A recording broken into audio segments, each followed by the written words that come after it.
Are you ready? Hell yeah, baby. Okay, lead us into it. Hell yeah, let's fucking go. I'm ready to fuck this up. Jesus Christ. This is the way I talk from now on. Alright, are you ready to go, Magellan? Yes, I am. Let's do it. Starting ChatzRoom, episode 7 in 3.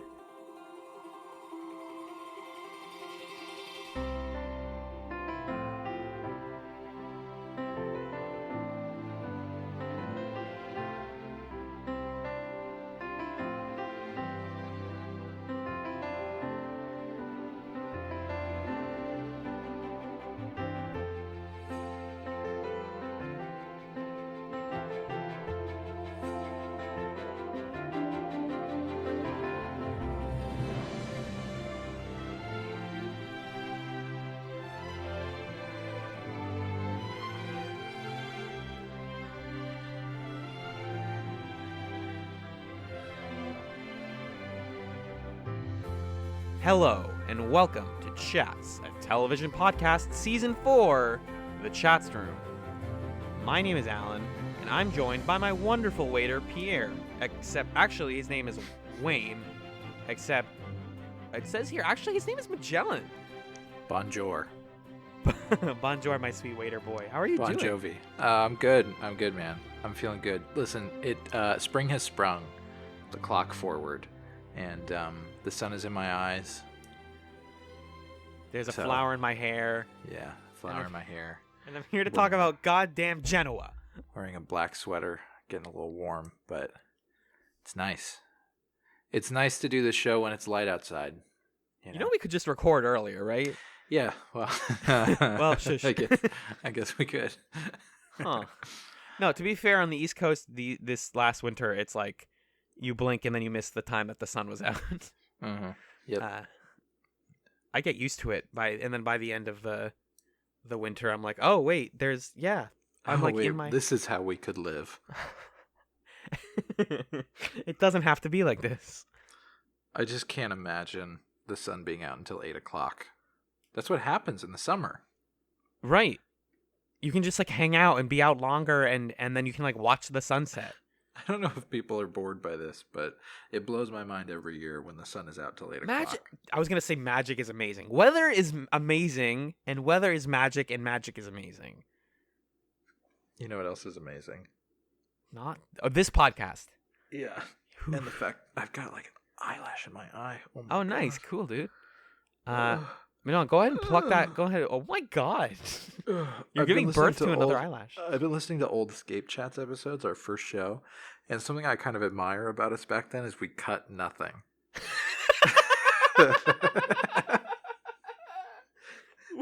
Was there like conversation, like side conversations? Yeah, like literally nothing was cut.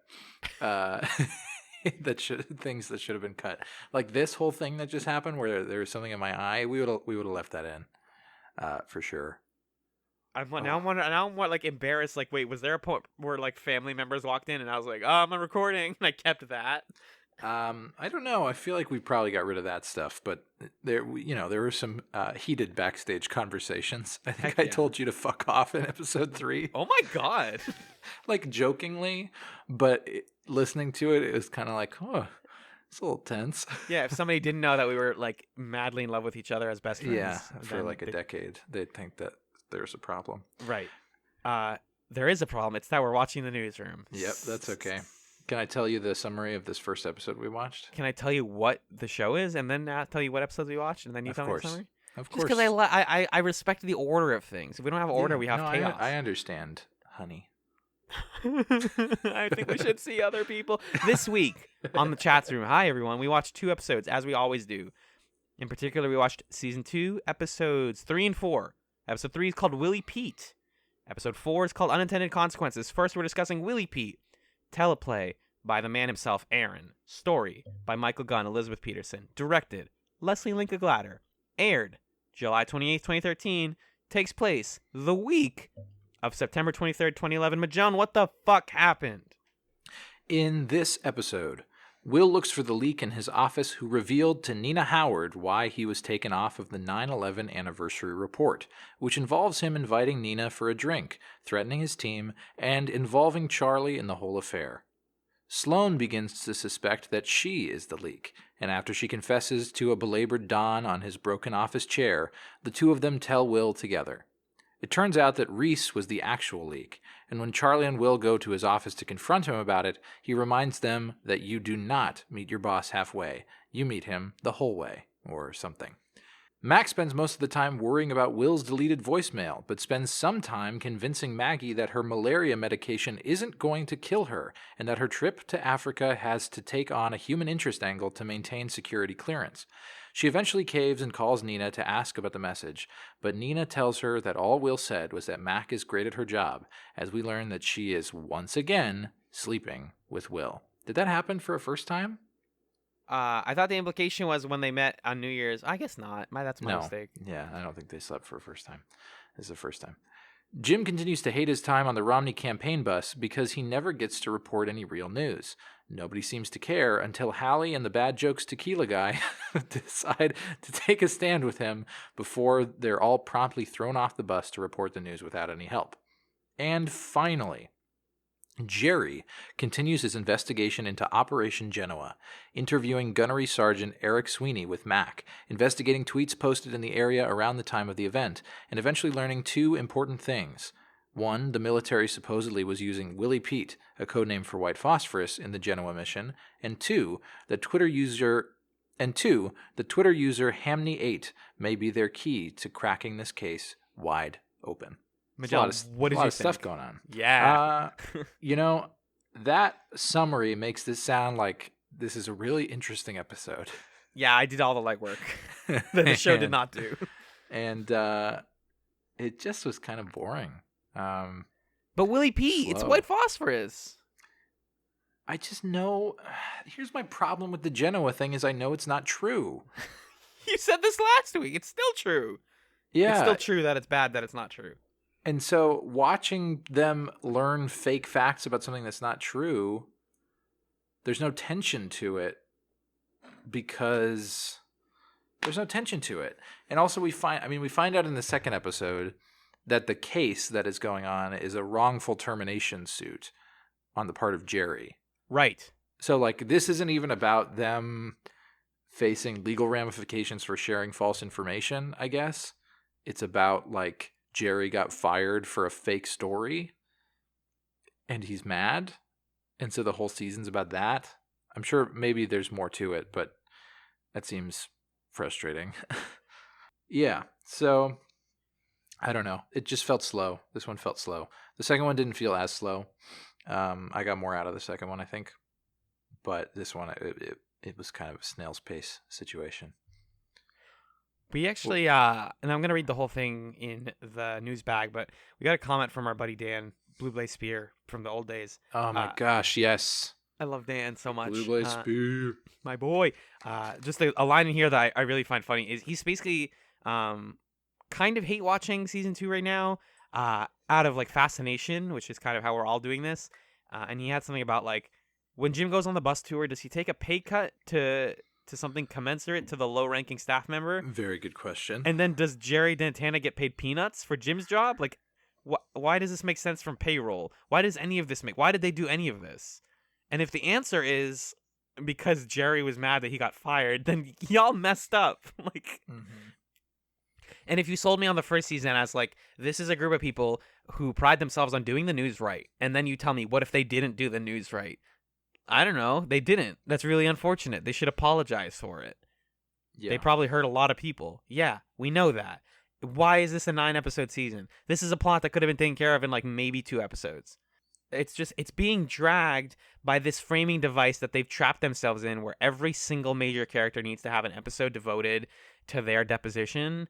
And it leads to like all these different perspectives on like these uninteresting events. Like, this is the second episode, but them just being like, oh, Maggie's like, oh, I remember that time that girl got yelled at on the news. And it's like, yeah, it's an interview. Like, it's an interview that went bad, but like the show just thinks that its subject material is so much more interesting than it is. And that is what leads to this all feeling like just constant wheel spinning. I think the thing that frustrates me about the Genoa thing is, in an ideal world, this is a show about reflecting on the challenges of doing the news well. What do you need to do the news in a way that serves the American people? What does that look like? What gets in the way of you doing that? And then this season-long plot should come from them fucking up a real thing, in my opinion. It should come from them doing some take on something or making some decision that other news organizations didn't make, and then saying, this could have been a pitfall of the way that we're presenting this ethos of how to do the news right. But instead, the thing that's undoing them is a totally fabricated fake story. And it's not any deeper than what if they got bad info. Right. So it's trying to break down the process of like when you get bad info, what happens from there? What are the chain of events? Yeah, but it's like made up. So I don't find that compelling at all.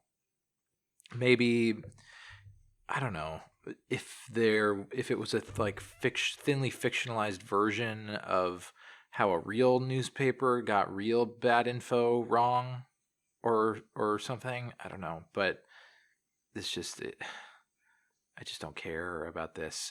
I think because I'm seeing it from in the future and looking back. If this season was told where we were getting the information about Genoa and we were kind of like, okay, what's going on here? And then it was revealed that it wasn't true. I guess that's what it's trying to do. The problem is that what you're basically getting at is like having Jerry like the translator is translating as fast as he can. Something hominy 8. I'm gonna die. White phosphorus. Choke. Dead. Sorry, very insensitive. Yes. All of that is supposed to feel, and that's the end of an episode. That's the end of this episode. It's supposed to be like the most intense thing in the world, but you're like, no, I know this doesn't go anywhere. Like you can't. Yeah. Right. You can't convince me, like you can't like hold up a straw man in front of me, like a literal like scarecrow, and be like, this is the greatest enemy of life. And I'm like, it's a scarecrow, and you're like, no, it's a bad guy. And I'm like, I don't believe you. You can tell me all you want that it's important, but I know it's not real. Right. Yep. Like agreed. The whole like leak plot, I have like no notes about this thing because like Sloane, we meet her EP, Zane. Which is like this, it feels like a whole nother show that she has like this really shitty EP who's like mean to her and he has like long greasy hair and he's like, hey, Sloane, you better not fucking suck. Don't be terrible. And then you have like Don living his Friends episode where like Ross gets an office chair. I fucking loved that, dude. I knew you would. It's just like, hey, my chair doesn't work. And then I like that Don is now insulated from the stupid romance stuff. I think Don likes that. Yeah, I like that. Like, we're gonna get Don and Sloane plots now. They're sort of a fun, weird buddy cop thing. They're not definitely cops, but they're like a buddy. It's a buddy situation. They have a good dynamic. Yeah, they're a better dynamic than any of the relationship stuff, except for the parts where Sloane just has to tell Don and tell the viewer what his character development is. Like, he is on the floor fixing his chair, and she's like, "Huh? Are you compensating for the fact that you're coping with the breakup?" And he's like, "Oh no." Right. It's so like painting by numbers. Yeah, of course, Don is doing in his own small way what Jim and Maggie are doing, which is just trying to escape his problems. And it's like, I've never been in a breakup before. I've been married for 15 years successfully, but like I don't think that people just cope with breakups by like not everybody copes with breakups by running away from them. Some people just handle it. Yeah, I mean, I'm not gonna blame. What Don is doing makes more sense than what Jim and Maggie are doing. Like I'm getting into I'm getting handy. I'm learning how to. I'm gonna get my mind off of it, and not I'm gonna go to Africa. I'm gonna run. I'm gonna go on the Romney Mitt bus. Romney. Stupid. It's so stupid. That's a real sentence. You didn't make any of that sentence up. I'm gonna go follow Mitt Romney on a bus. Yeah. And pretend to report. Oh my god. Okay, let's talk about the Nina Howard thing real quick because I felt like I missed the first introduction of why this plot mattered. But so basically, it's published in the gossip column that he was taken off of 9/11 coverage instead of being sick. Correct. And that is a big deal to Will, I guess. Well, they wanted, like, because then people are suspecting, like, why. Like, I don't think it's specified why. Mm-hmm. And he got famous. He became a successful newsman based on his original 9/11 report. Yeah, all right. So, like, the event matters to him. So people were surprised when he wasn't on the anniversary report. Yeah. And so it's like a hit to his pride, which is Will's whole thing. Right. And we get this is like the scene that your name comes from at the beginning, but where he invites her to like the office. It was bizarre. And gets her a mimosa, and it's like this really big empty like dining hall where he has like a guy playing the piano and this like this waiter who's not really a real waiter but just a dude, I guess. And he's like, "Hey, you're wonderful. I think you're awesome. Hey, don't publish it. Hey, like please, like, you know, come on, like let's be cool. I'm gonna like tell you the truth, except not really. I'm gonna tell you a different lie. Also, do you want to go out sometime?" The truth. Oh, he does actually tell her like the true truth. He told her the truth. Who double lies in this episode? Does Um, Mackenzie do a thing like that? I don't remember. He tells the truth though. But then he's like, also, do you want to go out? And she's like, yeah, I'd be interested. She says, I've been interested since the first time you asked me out. And I'm just so tired. I'm so tired of this show doing that thing where guys apologize and then girls like them. Yep. It's exhausting and false and bad. Like, yep. It's just like every woman is waiting for an excuse to love Will McAvoy. right. The irony is that it's very like early Sex in the City, where it's like, if you cry to me in the rain or hold up a boombox, like say anything style, then I will forgive you for being a horrible person. Mm-hmm. Dun dun dun. Well, also it's just like it's so creepy what he's doing. This power play of I can buy this whole room and I'm gonna like leave you here to think about the fact that I conquered you. It's weird. Also, here's my number. Let's go out. Like, yeah, like leave the room. And he's like, oh, by the way, you wanna bone? you going? It's just so. It's really uncomfortable. Will's a fuck. Will's like the least likable character on the show. Which again, they want you to love him. They want you to like write essays about how Will McAvoy is like the best, most realistic, like awesome character. And I can watch him because I think Jeff Daniels is great. Yeah. And is playing him really well. But yeah, if you just look at Will on the page, he's detestable. Do you want to read? We found on the Newsroom wiki their character pages. Who advised us to do this? This is courtesy of my other podcast co-host and friend Six from the Garnet Wager, who was like, "Hey Alan, have you checked out the Newsroom wiki?" And I was like, "Yeah, we use it all the time." And then they were like, "You should look at the Will McAvoy page. Just take a look at the first paragraph." Mm-hmm. This is from the newsroom.wiki.com. Do you want to read it? No, you can read it. Okay.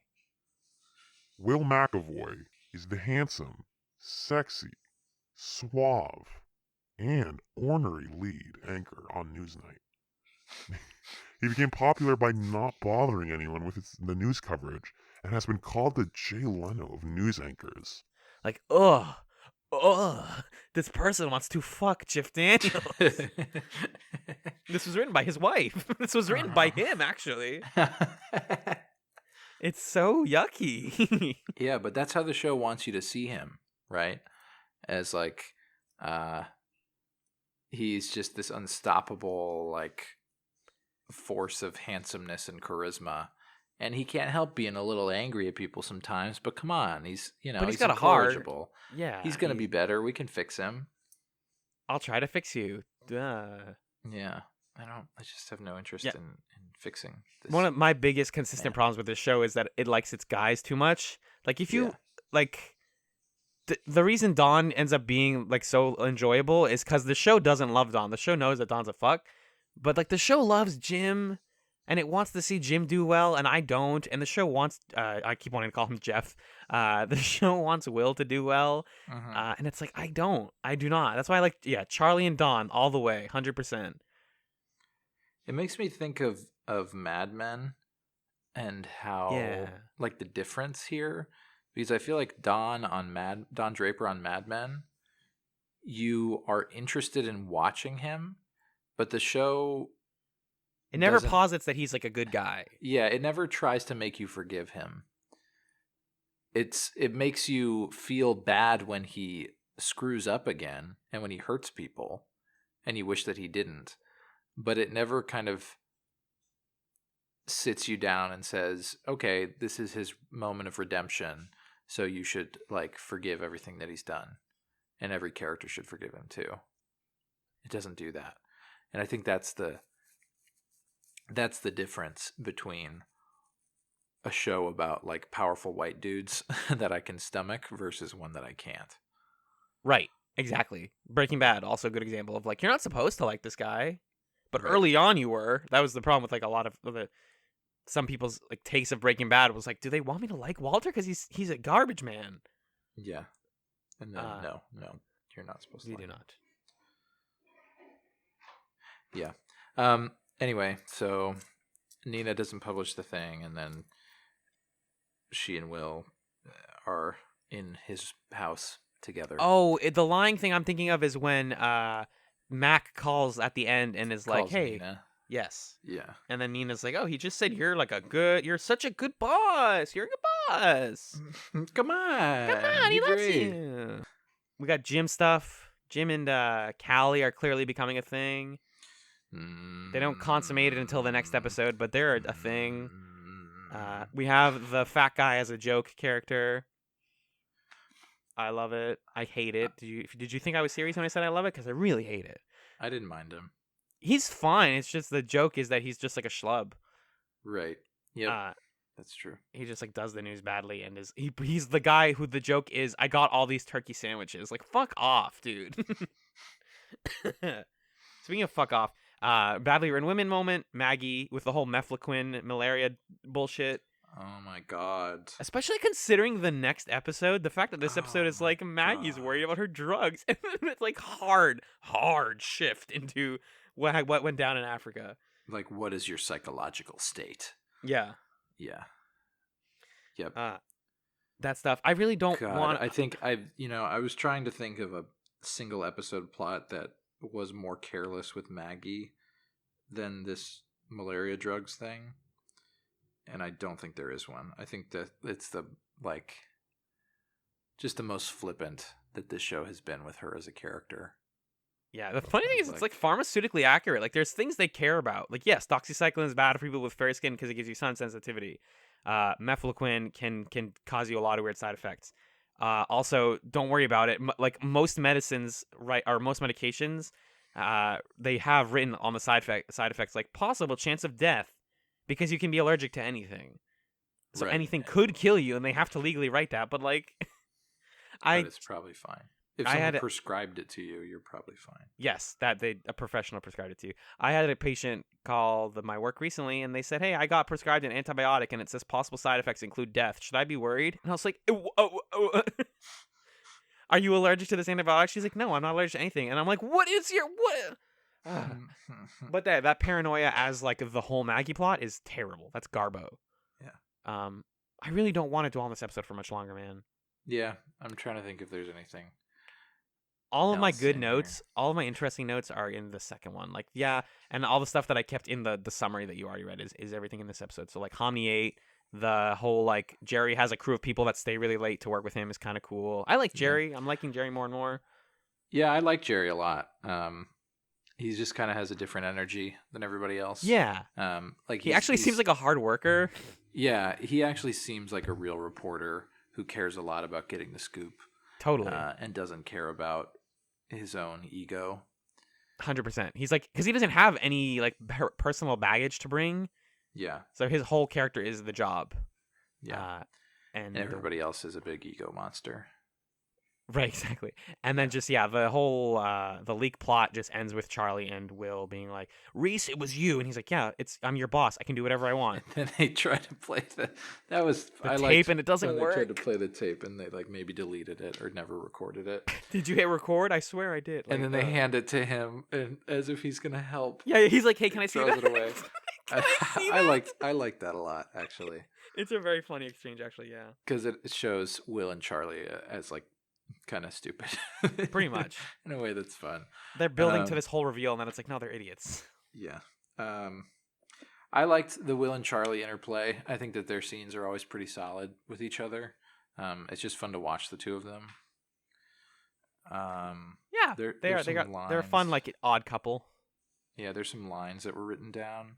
Somebody said, Will said that he was going to appeal to Nina Howard's God-given humanity, and then someone was like, God didn't give her humanity. Yeah, yep. Which was fun. I think that was one of the younger kids. I'm really bothered every time that Will says that he's on a mission to civilize.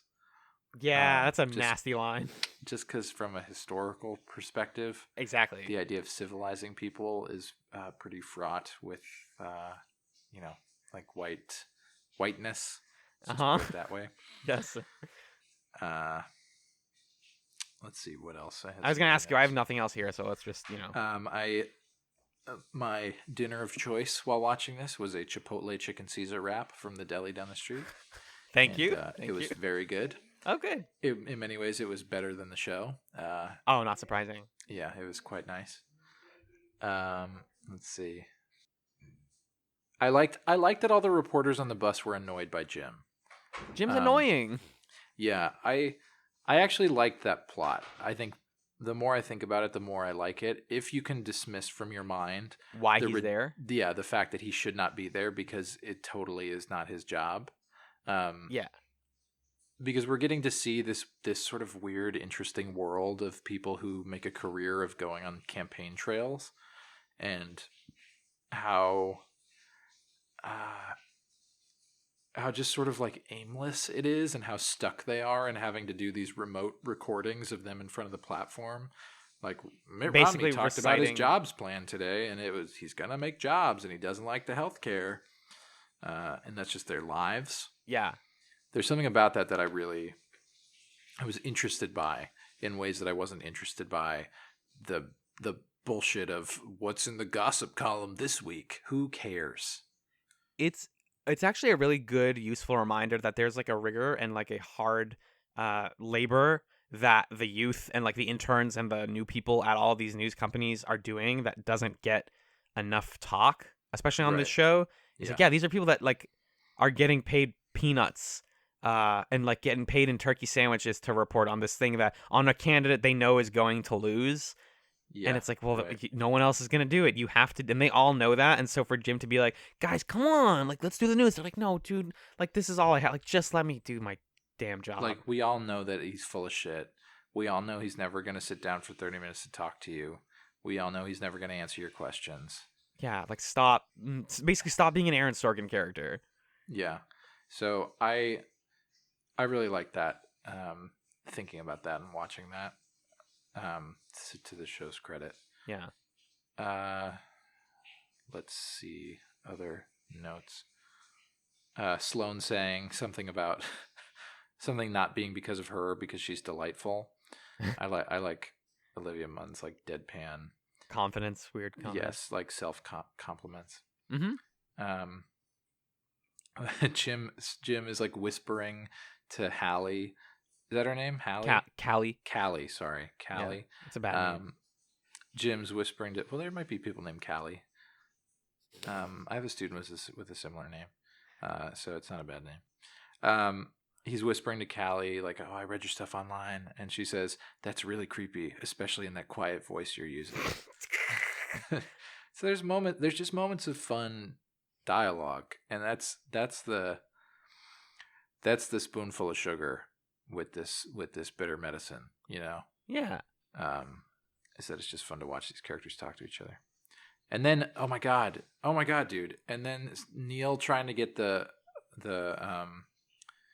Occupy Wall Street person on the air, and the way he does it is Mac is like, oh, they jumped in front of my car and I had to walk all the way to work. And he's like, yeah, but you walked in these like $1,500 shoes. That was pretty cool. That's a savage one. I like that. Neil calling out Mac for being this sort of like rich lady. Ivory Tower kind of thing. Yep. Yeah. That was a cool moment. But then they proceed to just continue to shit on Occupy Wall Street. Yeah, I think that interview's in the second episode. We'll talk about that. Yeah. And then finally, do you just want to do the $100 bill line? Yeah, Mac gives Maggie a $100 bill and says you either come back with the $100 bill or with the story of where it went. That's nice. Yes. It's a nice moment of Mac being a mentor to Maggie. We don't get to see that a lot because they're both tied up in a lot of stupid man stuff, but it was a sweet moment. For sure. That's all I got, bud. Yep. I don't have anything else.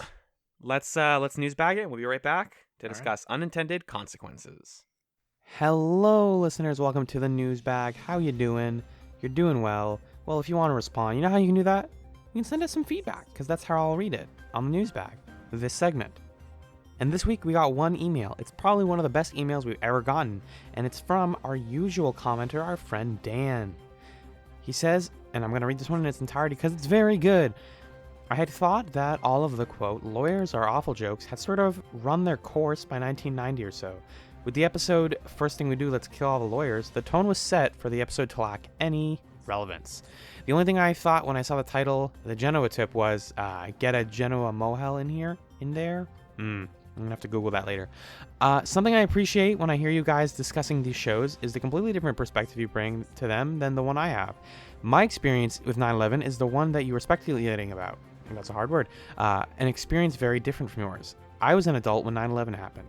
I remember it all pretty keenly, but I was like the world holding its breath. I also remember the smaller things, like how Ashley Banfield became the national news it girl because she was on air doing an interview at Ground Zero and Building 7 collapsed behind her on live television. I have quite a full picture of 9/11, and having said that, this episode didn't register with me either. The whole Maggie Jim nonsense is like, this show's fetch. The show keeps trying to force it on me, and I want to tell it, stop trying to make Maggie Jim happen. It's not going to happen. When Jim goes on this bus tour, does he take a pay cut or something commensurate to the low-ranking staff member who would have otherwise been doing the job? Why does Jerry Dantana get paid peanuts to do Jim's job in his place? Or rather, does he? Just from a payroll standpoint, this is nonsense. And in my day, I've had devastating breakups before and had to confront them. And do you know what happened? Not much. I got on with my life like an adult, and everything turned out fine without me having to make the big dramatic gesture of running away.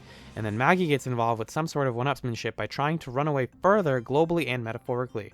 If you'll forgive the non-clinical terminology, this is how crazy people behave.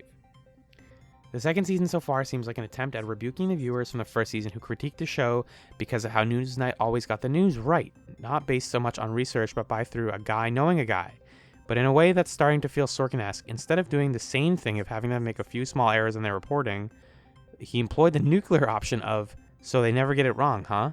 When you overcorrect while driving on ice, you go spinning out of control, and that's kind of what this season feels like at this point. Thank you, Dan. God, where to even start? First of all, just good writing. Like, good, mostly very, very good writing. I take the slightest bit of umbrage in your description of how bad it is for somebody in a breakup to do this. Like, I do agree that the vast majority of people, when they get in a bad breakup, don't, take a job that'll get them out of town or move to a different, or like go to a different continent.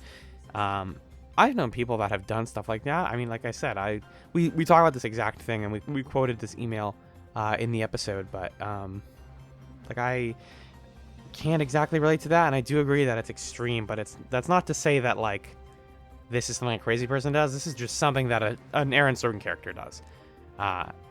If anything, I don't know. It's hard. It's kind of hard. It's a hard idea to tackle because I don't like these characters and I don't think they're realistic. But they're like at their best, they are some people who you're supposed to want to be, like Will and like Max sometimes.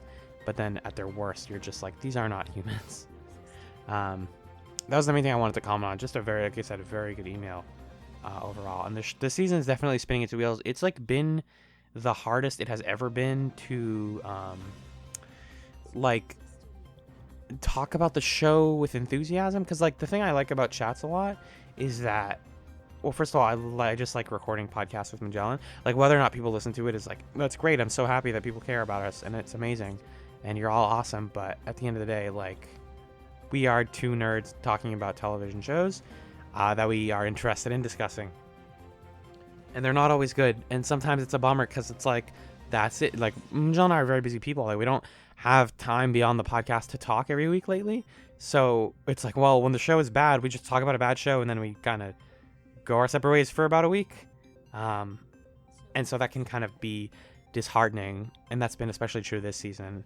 But it's fine. Like we end up finding stuff to like, and that's like the whole purpose of the news of the ChatzRoom rather is, hey, this show has gigantic honking problems. Let's break those apart. Let's figure them out. Let's think about a better world. Think about how they could have done this better. Positive thinking, positive mindset. So with that in mind, let's stay positive. Let's kick back and relax, and we're going to enjoy the second episode discussion where Alan and Magellan talk about unintended consequences.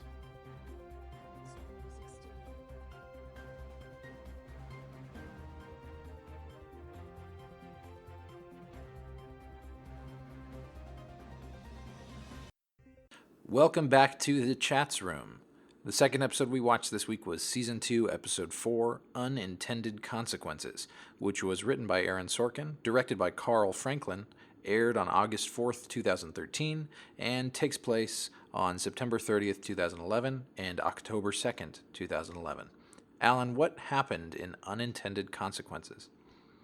Well, John, in this episode, it is Maggie's turn with Halliday, and she's describing what happened leading up to her Africa trip, as well as why she's supposedly too traumatized to be a useful speaker in the Genoa case. On the day that Maggie and Gary plan to leave, Shelley finally agrees to have Will interview her on Newsnight about Occupy Wall Street, and right before she goes on, she reveals to Neil and Jerry that she has a friend who can help them uncover more Genoa secrets. The interview goes terribly, as Will lambasts her in front of thousands of people for not being able to concretely describe Occupy Wall Street's motives, and she storms out of the studio in embarrassment. Eventually, the team of Neil and the other guy enlist Sloan to convince Shelley to give them the lead, and I guess everything works out in that department. That plot just kind of ends.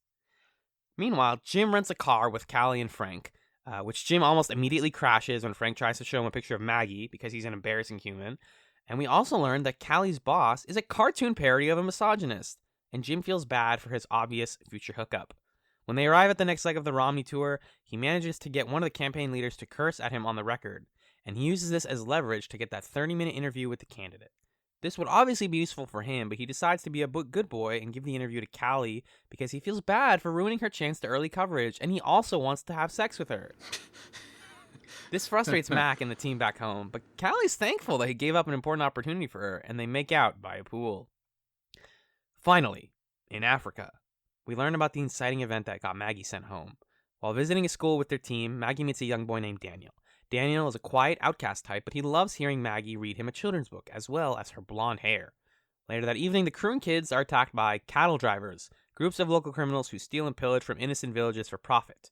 They want Gary's camera, and as everyone is evacuating out the back door, Maggie and Gary go back to rescue Daniel from under his bed. On the way out, Daniel is tragically shot and killed by one of the men, and Gary and Maggie are sent home immediately. It is there that Maggie cuts her hair short, dyes it red so that she isn't constantly reminded of Daniel, and we learn the next step with Halliday is Jim. We can't just through the whole episode. Thinking emoji.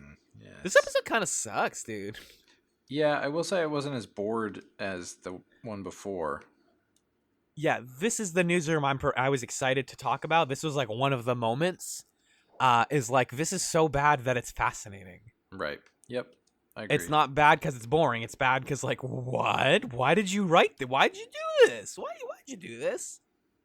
And that's specifically the whole, like, Maggie Africa stuff. Because they use that to frame the rest of the plots, which I think is actually some good writing. Good writing on this show? Because she's like, oh, on the last day that we were leaving, this whole thing happened. And then from there it splits off, and it's like that thing taken to its conclusion, and meanwhile, Maggie's whole thing taken to its conclusion. Yeah. And it's a bunch of coincidences along the way, a bunch of really awkward scenes. I think we can briefly talk about the Shelley Wexler stuff. The interview with Will is something. Yeah. Again, we were just talking last segment about how the show clearly wants us to like Will and think that he is level-headed and smart. But he spends this whole time just like roasting a young liberal woman. And it's just the first scene of the show all over again. Yep. It's exactly like what The and they don't politics of point it that have out. not changed. Yeah, it's They true. they don't point out how that's kind of messed up. That he's just like, Yeah. you're dumb. You don't even know what your whole movement's about. I know what your movement's about more than you do. This is foolish. You guys seem like you're wasting your time. What are you gonna do if you put him in? If you put all the bankers in jail? What then? She's like, well, obviously we have this, and this, and he's like, no, you're dumb. Like, he's just talking over her, being a shit, and he even admits, like, at the end when he's talking to Shelly, he's like, I did that for my own ego, and it's like, that's so unprofessional, dude. Yuck. Like, that's your job. You brought her on, and like, he didn't even know about the guy, like her resource, basically the guy that she knows. Right. He doesn't know about anything about Genoa yet, Mhm. which True. I guess is interesting. He doesn't need to. There's some scene earlier where someone's like, why doesn't Will know? Like, they asked Mackenzie, like, why doesn't Will know about any of this? And she's like, he doesn't need to. Not everybody knows about everything on this show. We all know about Jim's and Maggie and Dawn's crap because they yell about it in the office, but like, this Genoa thing is serious, and we don't need to tell our main guy until it's a story for him. Yeah. I don't know. Was any of this early stuff interesting to you? Early stuff in the episode, you're saying? Yeah, or like the Shelly stuff in particular. I was amused by this sort of plot pattern of Neil trying to bring his coworkers to apologize, and each one of them is just terrible. Just a crazy egomaniac who shouts her down. Right. That was fun. I think that was a moment in which the show was kind of self-aware that all of its characters are assholes, and was sort of enjoying that. But then it culminates, obviously, in Will giving an apology to her, and her doing what we talked about last episode, which is she's a woman who was just waiting for an excuse to love Will McAvoy, and now she has it, and she's in awe of him and all that. So it sort of soured at the end. But I thought that was fun. Let's see. There were a few. This episode, I was annoyed by a few moments of meta textual convenience that the characters themselves called out. Mm-hmm. So, like, when they were going to get the information, before they learned from Shelley that she knew something about Genoa, they were like, at this point, we need, like, a total coincidence to help us out. And then she just walks by and it's like, oh, by the way, I know a guy in the park who talks about this thing about chemical weapons, the U.S. I don't know. It doesn't sound very important to me. But anyway, got to go on the show. Bye. Bye-bye. He ate the show's writing. Not something that she would have ever casually cared so little about, I think. Because her character, it doesn't make sense. Like, she would be doing protests and trying to take action if she thought that was true, that the U.S. was using chemical weapons. So that doesn't make any sense coming from her. That's one moment in which that's annoying. A second moment is when Jim and Callie and what's his name? Gary? No, Frank. It's some man name. Sorry, Frank. They're at the desk of the hotel, and the woman at the desk is like, I only have one room left. And then Callie says, well, that's a predictable plot twist. You can't do that. Don't be on a show. You can't do that. Mm-hmm. And then there's another one. There was another moment where something like that happened, but I can't remember what it was. Anyway, I liked the Jim stuff this time, sort of, until he and Callie started making out at the end. It's so predictable, though. Like, even the first time he sees her, you're like, that's the girl that Jim's gonna crush on. Yeah. Like, oh, they're giving a woman dialogue. She must either be like this unnecessarily cold person, the campaign woman, or someone who's going to, like, fall for one of our genius men and be his prize for being a good boy. Yeah, it was icky. But I knew all the beats, so I was like, oh, okay, this is a story that I can understand. I don't know. Yeah, like, it's not it trying at least to... kept me awake. You know what I mean? That is such a damning criticism of the show that you just said there. At least it kept me awake. It at least kept me awake. Like, God, I don't know. A lot of the Shelley stuff flew over my head. Her having that convenience is like the dumbest, laziest writing ever. Mm-hmm. The campaign bus stuff is fine as long as we get somewhere beyond Jim learns that you can move on from a bad breakup. Like that's a lesson for him to learn, I guess, but also like, hey, maybe understand why the last situation happened, how you ended up like that. Yeah. Yeah. I guess I don't know what he learns from this. That's a good point. He's got to learn something. He just kind of has to go home. Pretty much. Yeah. They ate at a Shake Shack when Shake Shack sucks. Can we talk about that? Neil and Shelley met. Tell me more before I say my opinion. It always worries me like you're gonna roast me. Oh, go on with your bullshit. The last I had Shake Shack like a couple weeks ago, and I was like, "This is like bad. These burgers are like pretty overpriced, and these shakes are very bland." Yeah, that's fair. Yep, there are a bunch of them here in New York. I think it started in New York, and people who are from New York are like, "Oh my God, Shake Shack!" But it's so expensive for expensive bullshit. for what you're getting. It's not better than anything else. Like I wanted to like name drop something I like more, but I feel like too much product placement. Well, so when I moved to California for college, people from California were like, "Oh my God, In-N-Out, it's amazing." I was very skeptical of that, and over time, I began to appreciate the fact that In-N-Out pretty cheap and pretty good for what you're paying. And you like feel less gross than eating McDonald's or something. Like that's actually an enjoyable experience that makes sense why there's such a cult around it. Shake Shack, right. I think there's less of a cult, but whatever cult there is around it is nonsense because you're paying the price of a Five Guys burger, which is a way better burger. Oh my God. For something that is bad. So if you like Shake Shack, you're not smart. Wow. Okay. You are a dumb dummy. Just kidding. If you like Shake Shack, you should go to Five Guys instead. Spend your money better. Also email us. Hi, hello. Yes. Let's get into this burger fight. What is this? This just turned into the Doughboys podcast. The Doughboys. I was like, I was going to call it the Fat Boys. I'm bad. Oh, no. No, don't call it that. One of them is not. I love referencing other podcasts on our podcast. No, so I just want to get to the Africa stuff. It's the only thing I cared about in this episode. Man. I know. I'm just trying to clear away everything else. Clear the table. But is it bad for us to like spend most of our episodes of our podcast getting past the boring parts to get to the good parts? I just don't know how much I'll want to talk after we talk about the Africa stuff, and so I want to make sure that we don't miss anything. True. Okay, that's fair. But nope. Yeah, I think that's all that's left. Let's talk about it. You have a line in here. I'm just gonna read this verbatim because the audio from the actual clip would sound really bad because it's on the phone. Remember when I wrote that Callie's boss is a cartoon misogynist? Oh, yep. The line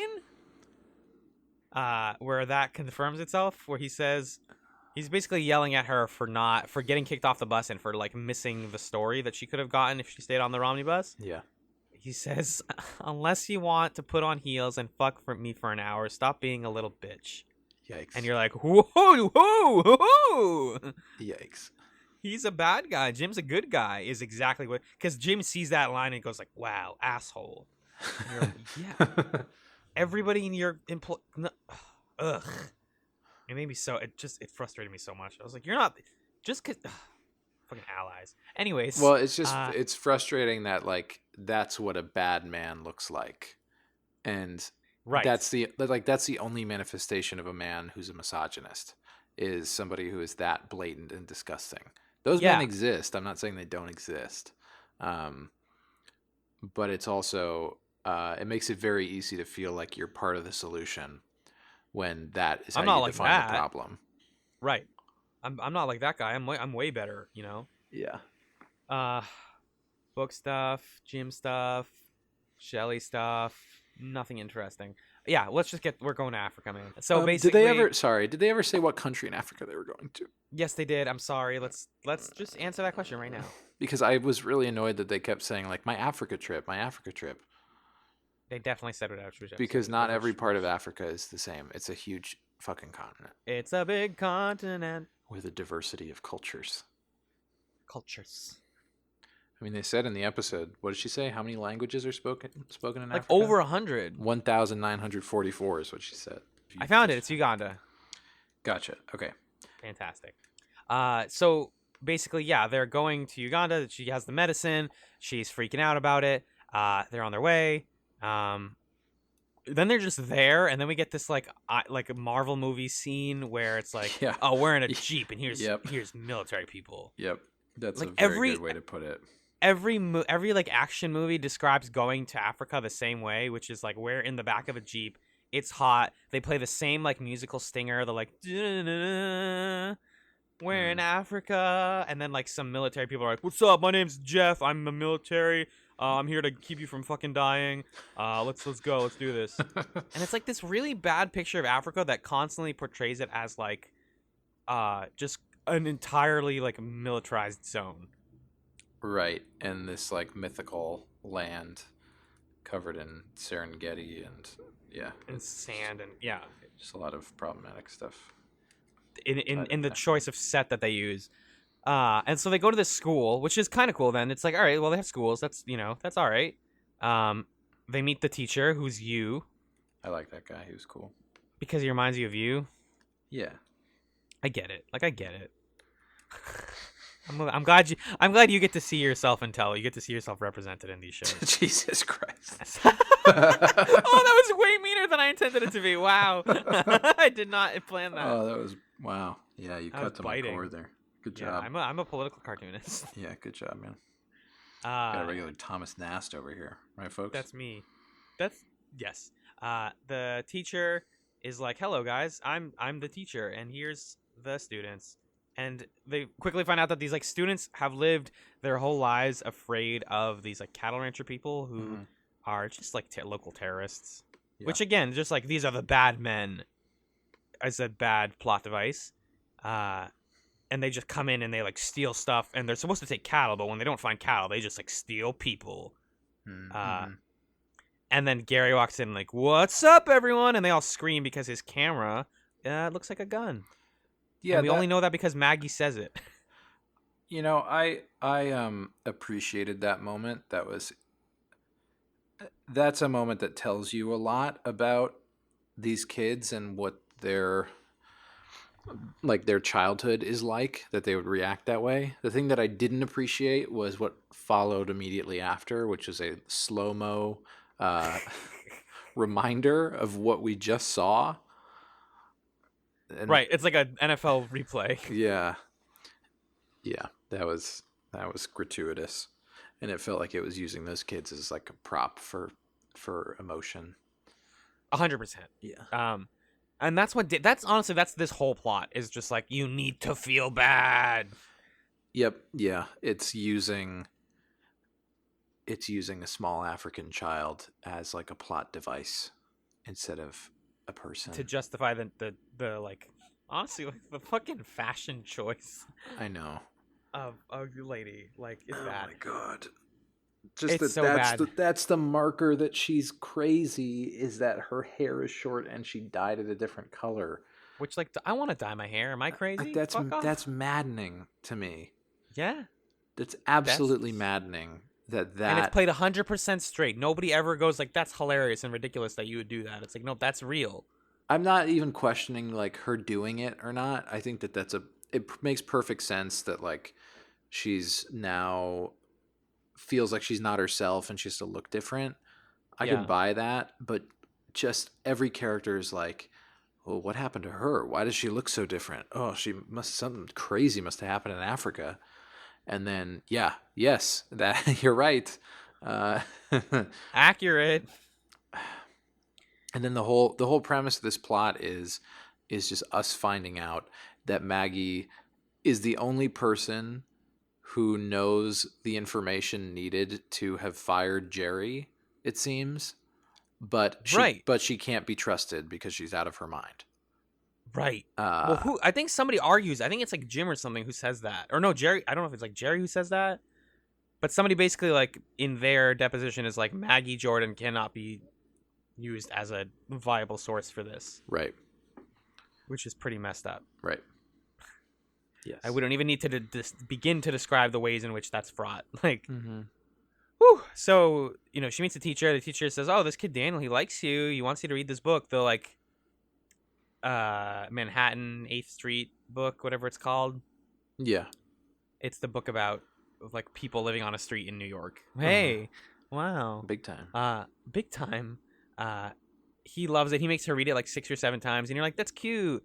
And then obviously 5 minutes later, and this is spread out throughout the episode, but like in the context of it, it all happened in like one day. Mm-hmm.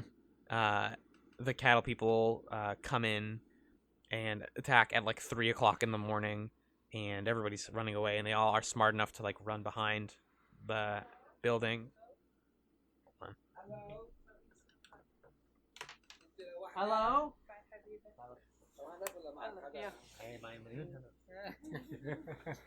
Nice to see you guys. Bye. Bye, kids. Sorry. It's okay. Is it? Yeah. Yeah. Yeah. Saw, dude.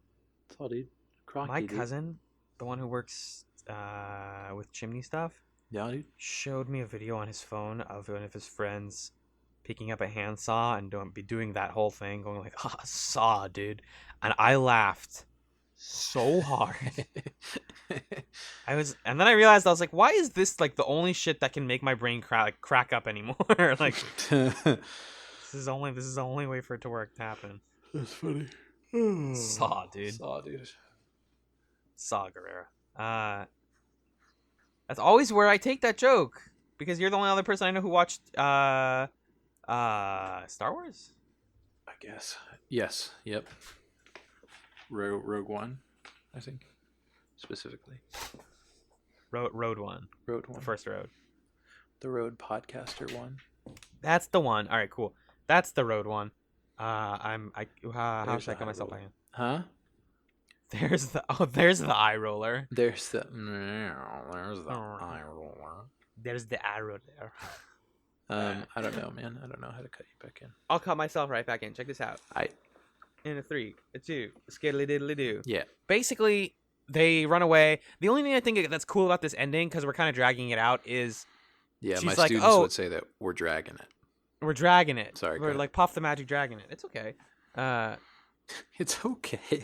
It's fun. These things happen. Yeah, I was really worried. She says, "Oh, Gary got knocked over. He fell. It's fine. We ran away. There was a gunshot. It's fine." And then it's like her in the car driving away with Daniel. And then Halliday's like, "He died, didn't he?" And she's like, "Yeah." Like that's one way to handle that, I guess. Mm-hmm. They don't have to show it. Listen, I think it's fine. I think it's a perfectly fine plot to have Maggie go off to Africa because she wants to do her first big time news story. Hell yeah. And she has to do this human interest story about the school. And she bonds a little too much with the people at the school. And then one of the kids gets hurt or dies. That's, at the end of the day, I'm okay with that being a plot. I think that it's a little ham-fisted, and I think that it is using the kids as a prop.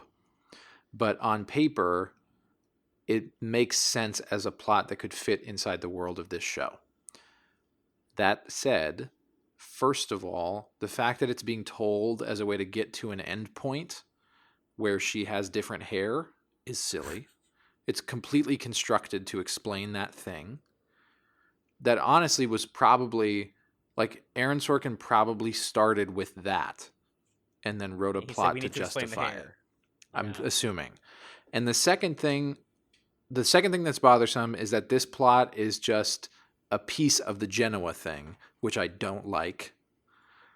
The third is we get one episode here in this school in Africa. Like, the entire arc of Maggie's big moment takes place over 15 minutes, whereas Jim Harper was on the Romney bus for felt like 10 hours. It's true. And it's like, how are you balancing these scales such that that feels right? Like from a script economy standpoint, even it's just like you measured, you did the math and you said, yep, this works. This is like the right amount of time to devote to these things. But they're learning this. They're technically learning the same thing. They're just going about it in different ways. You know what I mean? Like they're both doing the. Yeah, I don't know that Jim is learning anything, and Maggie is mostly getting traumatized. They're doing it for the same reasons. Like they went into it for the same reasons. Right. Which is like, I just had a bad breakup. I need to get away from it and like live my life. But Jim is given, in Jim's plot, he's given like a fair amount of dignity. His choice, first of all, is seen as dignified because he's like stepping down from his higher position and he's going to go on the road, and constantly he's asking these great questions. He's pushing, he's trying to change the system. And then he nobly gives up this opportunity and is rewarded by making out with a new lady. Whereas every step of Maggie's story, she is portrayed as out of her mind. Even when she's still in the office and hasn't gone yet, it's like, oh, I took the wrong meds. Oh, I'm crazy.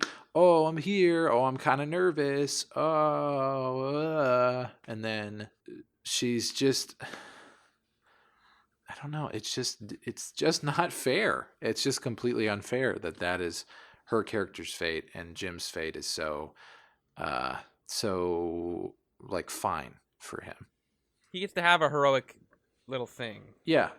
That's what I'm saying when I say like listening to Callie's boss being terrible on the phone really, really, really does just serve to be like, Jim's like, whoa, that's wild. That's not me. I'm not like that. Yeah. She deserves better. Come on, guys. I'm not like that. And also, my boss isn't like that. Like, it's this weird contrast. It's the same thing as like seeing, or it's similar to like seeing Sloane's EP and be like, wow, thank goodness Mac's a good EP.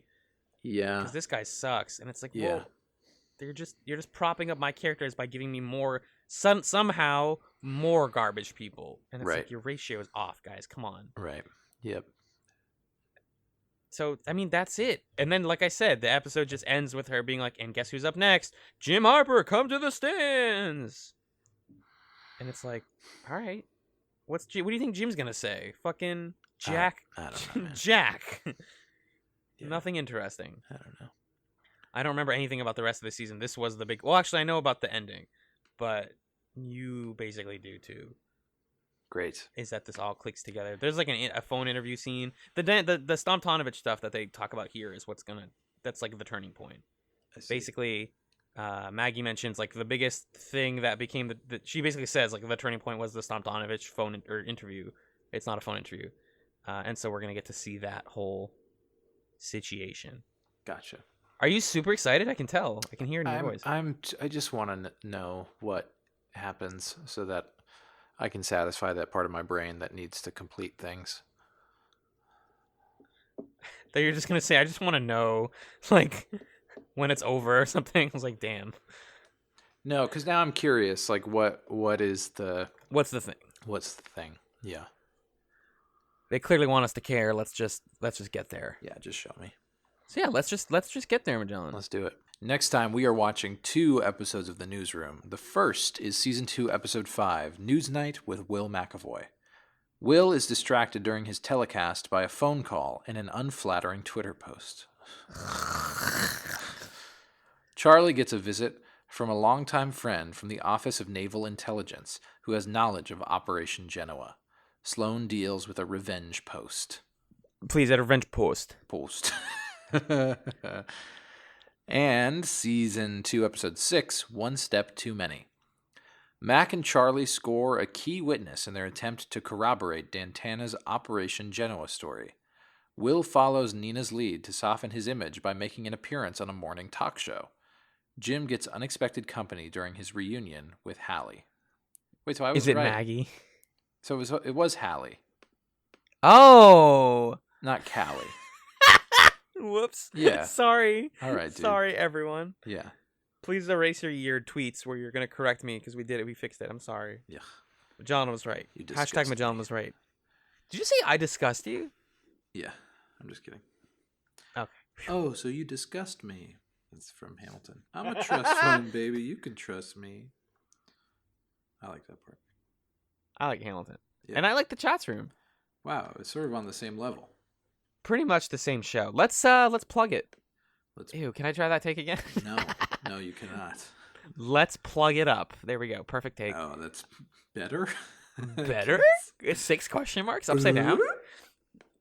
If you like the show, please follow, like, subscribe, comment, email us, chatspod@gmail.com, tweet at us at chatspod, CHATZPOD, and leave us a review on your favorite podcast platform of choice. Recommend us to your friends. We got some new listeners recently. I wish I could shout all of you out, but a lot of people are like, I'm going back and listening to Avatar. I'm listening to Farscape, like a ridiculous person. Also, some of that stuff holds up, so check it out. We have a good backlog. It's all evergreen. We have like fun memes. And speaking of memes, Magellan, the meme himself, where can people find you online? They can find me on Twitter at JustAFluke. That's JUSTAPFLUKE. They can also listen to previous episodes of my podcast Adulthood, which you can find on adulthood.simplecast.fm. It's going to come back soon. I think it's going to be a sort of year 1 didn't do a lot, but year 2, let's see what that looks like kind of thing. Let's see what it smells like. Here's the thing. I think I'm about to hit the 1 year of when the first one came out. Let's see if that's I think you say 1 year since the last one you put out. I was like, No. Oh, the first one came out in May. Okay, never mind. Maybe that's not how this is going to be framed. maybe What I was going to say was, if no one's done this yet, but if somebody ever is like, what the hell, he keeps playing Adulthood, but he hasn't put out an episode. First of all, it's a backlog. Go enjoy a backlog. Second of all, he's going to release another episode. Who are you yelling at? the theoretical, this is totally like the thing I do all the time, which is I yell at an imaginary angry person. Uh-huh. Third of all, if you're wondering how's Adulthood doing, he's right there. The show is him. He is Adulthood. Adulthood is going well. That's what you guys need to understand at home. Whether or not he displays it to you, you're getting his voice pretty much every week. Yes. And he's alive and living his life. If you want to know how Adulthood's going, go visit him. Go to New York City. Just go up to a random square avenue, boulevard, and just go, hey, where's Magellan from the Chats podcast? And he'll just appear. And then you can ask him in person. Yeah, dude. Totally. What is this? This is the weirdest podcast we've ever done. Finally, you can follow me on Twitter at Alan Ibrahim. That's spelled ALLENIBRAHIM. And if you'd like to listen to me on some other podcasts, you can hear me on Fireside Friends every month. At the end of March, we're going to be releasing an episode where we discuss the anime Sanrio Boys. It's really interesting. I'm about 2 episodes away from where we're watching up to. I don't want to talk about it yet. Check it out. FiresideFriends.net, Abnormal Mapping Podcast Network, good times. And I just started a new podcast with my friend Six. It's called The Garnet Wager. Every week, we are watching an episode of the Korean game show The Genius, and we play games, we win prizes, we make each other do media homework, and then we talk about said media homework. It's a really good time. Sounds awesome. Yeah. I think that one's just on, check your podcatchers. You can find that. There aren't that many other shows called The Garnet Wager. But I digress. Thank you so much for listening to this episode of The ChatzRoom. Good night.